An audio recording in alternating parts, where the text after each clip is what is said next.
Hello viewers, I doctor SBK Lal welcome you all in my YouTube channel. मेरे YouTube channel में आपका बहुत बहुत स्वागत है। यह वीडियो एक लोक कथा पर आधारित है, जिसमें नेपाली सुंदरी गोरखनाथ को आमंत्रित करती है, गुरु गोरखनाथ को, और आमंत्रित करती है तो वो जानती है कि गोरखनाथ सिर्फ खिचड़ी खाते हैं, तो वो उनके लिए पकवान बनाती है और उसे खिचड़ी जैसे ही परोस करके रखती है। गुरु गोरखनाथ, जो एक सिद्ध जोगी थे, उसके गलत चाल को समझ गए और भांप गए कि वो उनके साधना में को भंग करना चाहती है और वो फिर कभी नहीं आए। और फिर क्या हुआ, वो रोज़ खिचड़ी बनाती और खिचड़ी पकाते पकाते वह स्वयं पत्थर हो गई। तो इसी के बारे में ये कहानी है और लोक कथा है नेपाली सुंदरी और गोरखनाथ जी के बारे में। तो कहा जाता है कि नेपाल क्षेत्र की एक अत्यंत सुंदर स्त्री ने, वो राजसी सुंदरी थी, उसने गोरखनाथ जी को अपने स्थान पर भोजन के लिए आमंत्रित किया था। वह जानती थी कि गुरु गोरखनाथ जी केवल साधारण साधु भोजन, दाल चावल की खिचड़ी ही ग्रहण करते हैं। सुंदरी ने अपनी कला और सुंदरता का प्रदर्शन करते करते और प्रदर्शन करने के अभिप्राय में गुरु जी की साधना को भंग करने या उन्हें अपने मोह पास में बांधने के उद्देश्य से भव्य पकवान तैयार करवाए।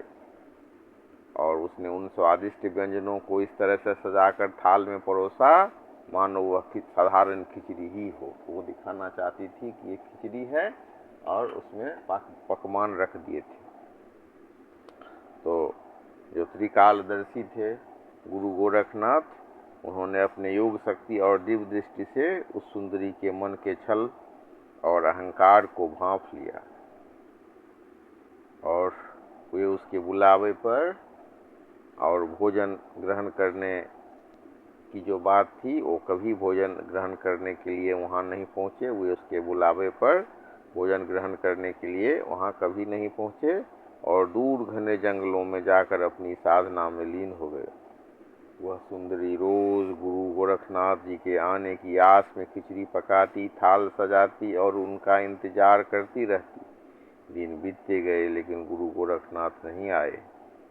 अंततः अपने अहंकार के टूटने, पछतावे और अनवरत प्रतीक्षा करते करते वह स्वयं पत्थरों के बीच में जम गई और पत्थर की मूर्ति बन गई।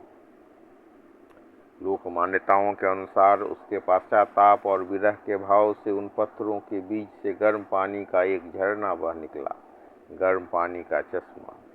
लोग मानते हैं कि वह खौलता हुआ पानी आज ही उसकी अधूरी पकी खिचड़ी और इंतजार का प्रतीक है।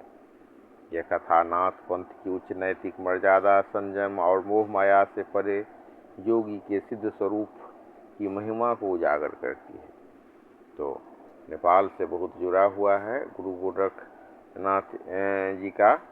वहाँ आज भी जो राज परिवार है वहाँ से खिचड़ी आती है। पहला भोग जो लगता है गुरु महाराज को, वो नेपाल के राजा से आया हुआ जो खिचड़ी है, राजा महाराजाओं के समय से चली आ रही पहली खिचड़ी नेपाल के राज परिवार की ओर से गुरु गोरखनाथ को चढ़ाई जाती है गोरखनाथ मंदिर में।